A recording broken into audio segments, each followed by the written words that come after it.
guys, Bassin' It Up Moffat here, coming at you with a new video. And for this week's video, we're going to do a tip segment. It's been a while since we did a tip video, so I figured this is the time of year that most people are having trouble catching fish and getting bit, but also everybody's starting to think about fishing because spring's right around the corner and everybody's really thinking about fishing again and getting ready to get out there and getting cabin fever and everything. So I want to encourage you to go out earlier. Don't wait till spring. Go out earlier, because from here until spring gets here is the absolute best time to catch your biggest bass. If you want to catch your PB and break your PB this year, this is the time of the year to do it and catch that big bass. So without further ado, let's get into some lures and some choices of what to throw in certain conditions. So to start off, I'm going to go with one of my absolute favorites, and that is the Alabama rig. I'm not even gonna bother taking it off. I have the Umbrella Alabama rig, and I got that rigged up with a bunch of the 3/8 inch Kitex in Tennessee shad. And the Alabama rig can catch big bass and can catch lots of bass. The bass are focused on feeding on bait right now and falling around all the shad because the shad are up and in huge schools and doing their thing. So the fish are really keyed in on, hooked myself, on schools of bait. And when they're keyed in on schools of bait, the Alabama rig is really hard to beat, especially for catching big bass. What you want to do with it is just slow roll it, real nice and slow, and then give it 2 pumps every so often. Just reel a little bit, real nice and slow, and then bam, bam. 2 pumps. And usually they will hit it after those 2 pumps because that makes this bait flare and flare out in the water and looks like a school of bait fluttering, and a lot of times that will make the bass react. The Bama rig really shines around 52 to 55, 56 degree water. That's when it's absolute best. You can still catch fish on it in the lower degrees, but once it starts getting into the 50s, that's when the Alabama rig is lights out. Now next, we're going to talk about some crankbait. I got a couple different options here. I got some silent ones like the Rapala DT6s, and I got the square bills, but these are all flat sides except for the Rapala. The Rapala just has a real nice tight wobble. So when you want to throw the Rapala as compared to these flat sides and some of these others, now the flat sides and the Rapala both have a really tight wobble. They only knock back and forth really tightly, and that is perfect for cold water, or when the fish are up shallow and you know they're up shallow, you can be throwing the square bill or the little DT6 for them. And on days when it's really tough, that is one of the best things you can do to catch fish, because the fish don't want to eat. You're gonna have to make them react to it. So you're gonna have to zip this by them and get them to react. Now it's slow rolling it. I know I just said zip it by them, but you want to slow roll a crankbait. I mean painfully slow. Just chugging along and do little pauses here or there. Not real long pauses, but just little pauses, and then get back into the slow and steady retrieve. Real nice and slow. And that is what you want to do to reel in these this time of year. Once the water starts getting warmer and up into the 50s and 60s, then you can start ripping them and going faster with them and getting real erratic with them. Colors, I stick natural when the water's pretty clear, like the little DT Smash or this Fritz side in the crawl color. I even have the Spro Little John in the crawl color there. And I also like red, and you can see red's already on this rod. And I got the Spro Little John there, and then the Rapala DT6 again in Demon Crawl. Now the Fire Crawl, like Demon Crawl color here, and the Rapala DT6, I like that more when the water's dingy and when there's like a murkiness to it. That really shines, and big bass really seem to like that bright red color. I don't know what it is about it, but big bass really like that bright red. And this is a little more subtler red. This I'll still throw in clear water, and a little red crawl this time of year just kills, especially for big bass. Like I said with those other crankbaits, I'll go real slow if the water's cold and under 50 degrees, and then once it starts getting into the 50s, that's when I start going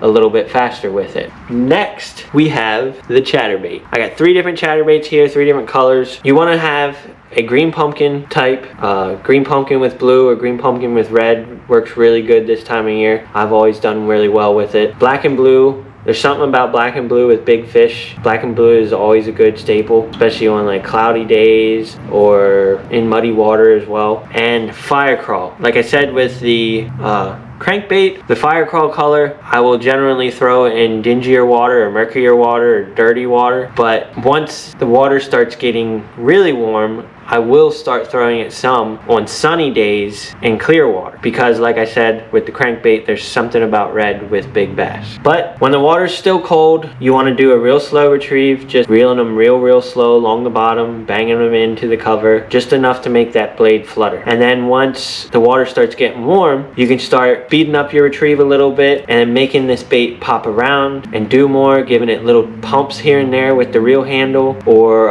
you can also jig it and pop it up and down. That get reaction strikes out of fish a lot of times, especially if you're around grass. Reeling it real slow and then ripping it through the grass can really kill. But that's what we do with the chatterbait. Next, I have the jerkbait.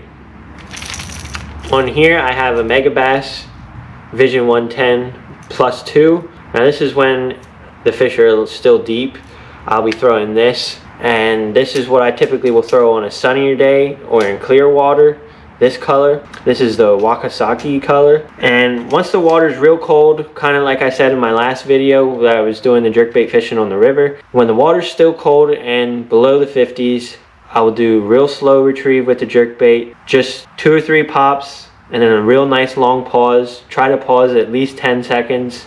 Sometimes you can get bit on 5 to 6, but try to let it pause for as long as you possibly can before you give it another jerk. But I'll do 3 twitches and then a pause, and then 2 twitches and then a pause, and then 3 twitches and a pause, and then 2 twitches and a pause. And that retrieve always seems to work real good with the jerkbait. Once the water starts getting above the 50s, that's when you can start getting real erratic with it, and you don't have to do such long pauses. If you're around grass, rip it out of the grass, get real erratic with it, make it flutter around down there and go nuts, looking like a bait fish going nuts. Use a real flashy one when it's sunny out. I also have this one for when it's sunny out and it's really clear.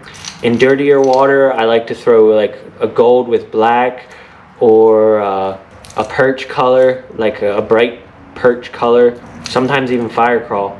I know it sounds funny in a jerkbait, but dirty water, it can work really good. And like I said before, there's something about big bass and red.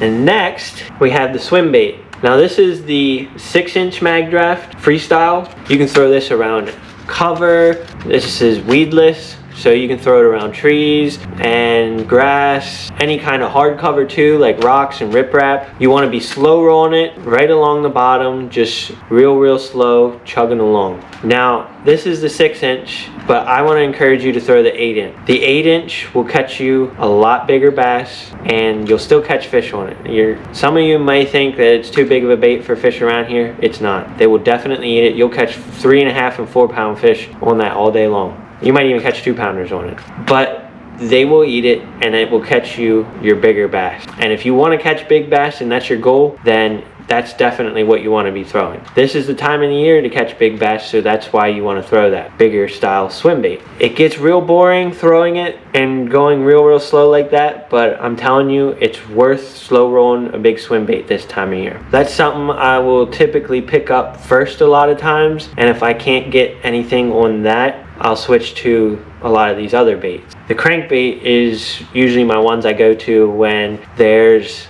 a front that just moved in and I know it's going to be a tough day, like we're right after a full moon and there's a front that moved in and it's really cold, or it's rainy, or it was raining the day before. That's when I'll pick up that crankbait, because the bass typically won't want to eat real good on those kind of conditions, and the slow roll in that crankbait can make them react. Now all these baits that I've been suggesting so far have been reaction style baits. That's because this is the best time of the year to fish reaction style baits. Once the water starts getting warm, and the warmer and warmer it gets, the shallower and shallower these bass are going to go, and that's gonna make them start feeding. They're gonna feed up like crazy before the spawn and get ready to do their thing with the spawn, and they gotta be big and fat and happy for that. So they're gonna be up feeding like crazy, and moving style baits is the best and most fun way to catch them. And reaction baits and moving style baits are usually your better ways to catch big bass as well. Now you can slow down and you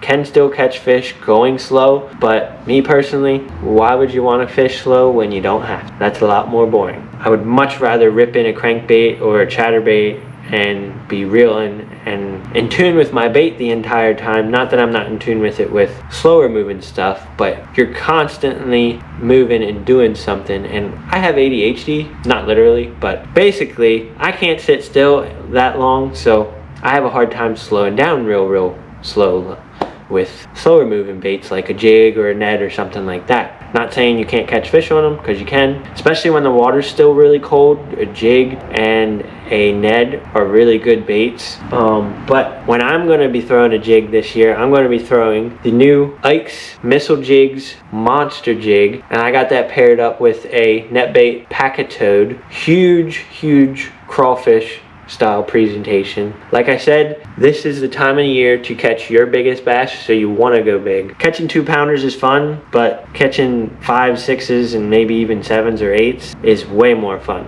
Another bait you can also start throwing is the glide bait. I got 2 of my favorites here, the Megabass Eye Slide and the Spro KGB Shad. Both great glide baits. Like I said, the fish are going to be up and moving around, so the shallower they get, the better these are going to be. These are great over shallow points, shallow grass mats, around cover. If you're ballsy enough to throw it around trees and stuff like that, you can pull fish out of trees with them. But great time to start throwing glide bait. Like I said, big baits, big bass, this time of the year is the time of the year to do it.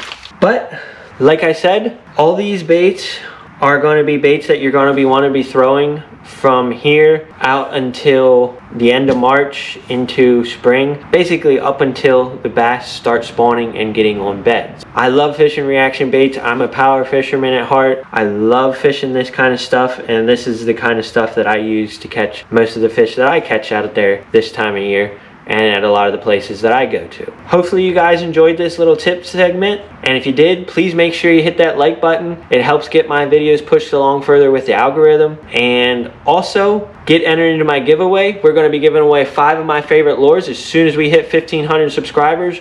We're really getting close. We're at 1,400 and something, so we're really getting close. So share this video for an entry. Share it on one of your social media pages. I have all forms of social media, so if you tag me in it, you'll get that entry.